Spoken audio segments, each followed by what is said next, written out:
Assalamualaikum warahmatullahi wabarakatuh. Salam jumpa kawan-kawan subscriber Dawi Ulama 41 serta pengikut dari Facebook. Alhamdulillah, pada kesempatan ini saya akan menceritakan tentang karomah dari Kiai Haji Hamid Pasuruan atau lebih dikenalnya dengan Mbah Hamid, yang dipercaya masyarakat adalah yang pertama bisa berada di tempat lain dengan wujud serupa. Dalam artian, kalau bahasa Jawa bisa mimbo-mimbo atau bisa membelah tubuh.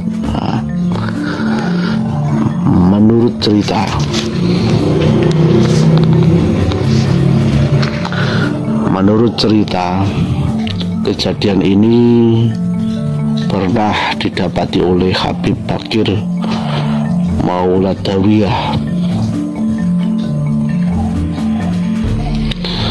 Pada suatu kesempatan datanglah Habib Bakir menemui Mbah Hamid Pasuruan. Ketika itu Mbah Hamid banyak sekali tamu yang datang meminta doa, karena Mbah Hamid ini terkenal seorang wali, yang wali itu sangat mustajab doanya. Namun ternyata setelah dicari tahu dengan ilmu kebatinan, Habib Bakir terkejut. Pasalnya Mbah Hamid saat itu tengah berada di tanah suci Mekah. Jadi Habib Bakir ini bukan orang sembarangan. Jadi beliau dapat biasanya memiliki ilmu terawangan bahasanya. Jadi oleh Habib Bakir di Terawang, Mbah Hamid ini selain di rumah juga berada di Mekah. Dan dalam artian bisa menjadi dua ini adalah salah satu karomah dari Mbah Hamid Pasuruan. Kalau di cerita-cerita itu yang masyhur itu Prabu Siliwangi atau Kian Santang, itu juga bisa membelah tubuh bahasanya itu. Dan yang kedua dari karomahnya Mbah Hamid Pasuruan ini bisa membaca keinginan seseorang. Jadi orang-orang yang datang kepada Mbah Hamid itu biasanya sudah dibaca keinginannya. Dikatakan Pak Said Ahmad, salah satu santri dari Mbah Hamid, saat itu mulanya ingin menguji kewalian dari sang Mbah Hamid.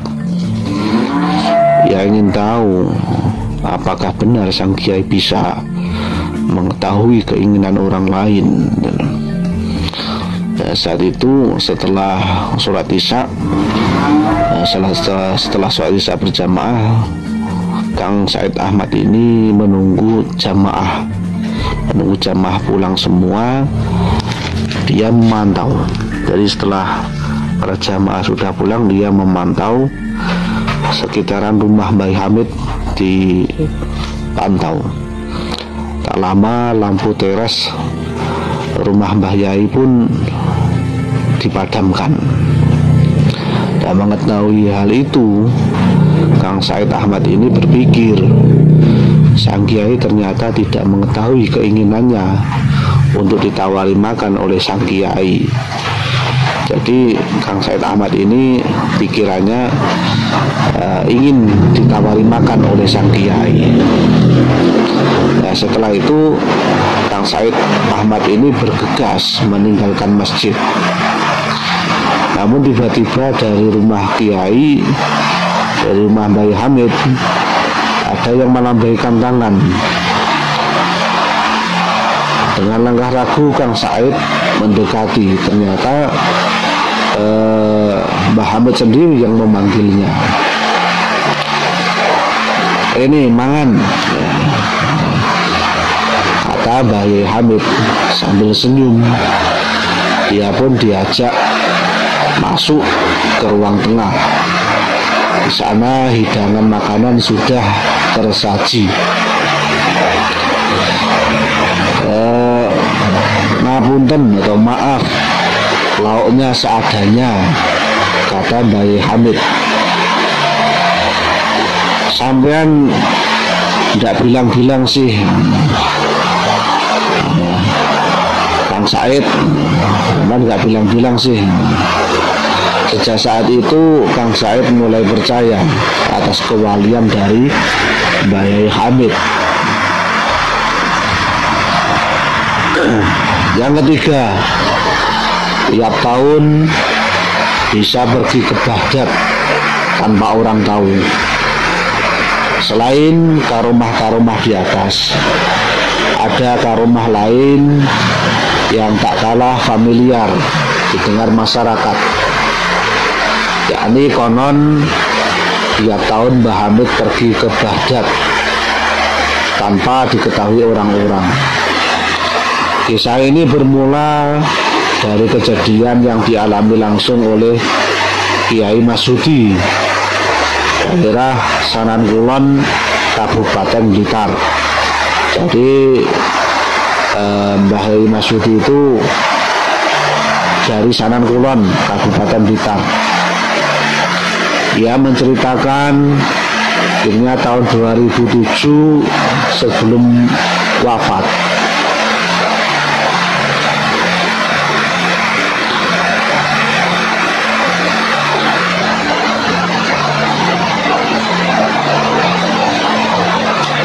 jadi gini, tentang tiap tahun pergi ke Baghdad ini itu diceritakan oleh Kiai Masudi. Jadi sebelum beliau wafat tahun 2007, beliau menceritakan bahwa Mbah Yai Hamid itu tiap tahun pergi ke Baghdad. Jadi ini salah satu dari karomah Mbah Yai Hamid. Lanjut lagi, karomah yang selanjutnya itu bisa merubah daun menjadi uang untuk keperluan melunasi hutang dari santrinya. Jadi kewalian dari Mbah Hamid ini sangat masyhur di kalangan masyarakat. Disebut juga sebagai wali kutub. Sosok Mbah Hamid ini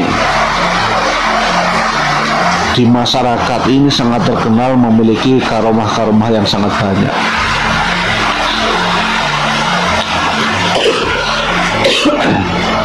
Mbah Hamid dikenal sebagai seorang wali yang sangat sayang kepada masyarakat, lebih-lebih kepada santrinya. Bahkan tidak sungkan-sungkan Mbah Hamid Pasuruan menampakkan karomahnya di depan santrinya ketika membutuhkan pertolongan. Di antara kisah yang diceritakan, itu pernah ada santri bernama Asnawi. Tengah berada dalam kebingungan. Pasalnya dirinya memiliki hutang. Saat itu dia menjadi pembangunan masjid, menjadi panitia pembangunan masjid. Beliau punya utang 300.000. Tentu pada saat itu, pada saat era itu 300.000 itu sangat banyak.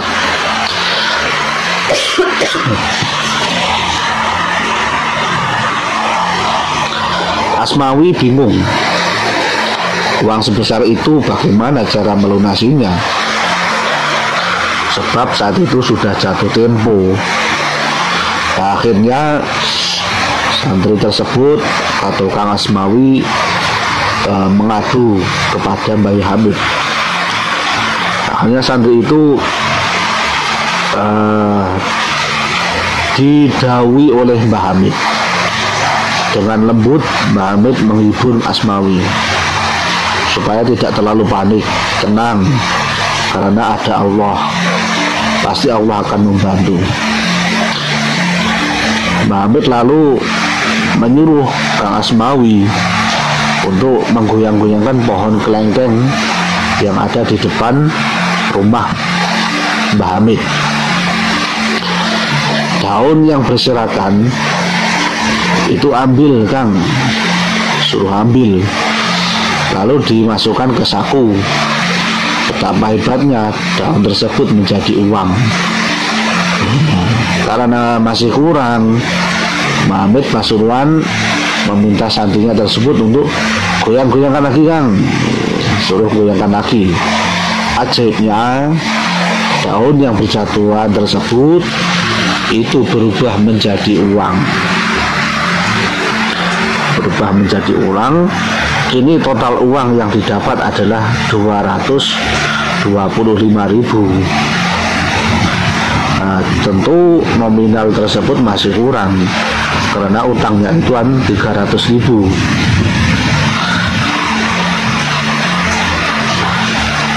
Secara mengejutkan ada tamu yang memberikan uang kepada Muhammad Pasuruan 75.000. Nah, dengan begitu genaplah utang Kang Asmawi 300.000 sudah bisa dilunasi. Jadi sangat banyak sekali kalau kita ceritakan karomah-karomah Mbah Hamid Pasuruan ini, sangat banyak sekali. Semoga lewat kita membaca dari kisah-kisah para wali, kita mendapatkan barokah dari kewalian-kewalian beliau. Jadi kita mendapatkan barokah, maksudnya barokah itu bertambahnya suatu kebaikan, ya, untuk khususnya Mbah Hamid. Semoga kita selalu mendapatkan barokah dari Mbah Hamid Pasuruan. Cukup sekian dari saya, kurang lebihnya mohon maaf. Assalamualaikum warahmatullahi wabarakatuh.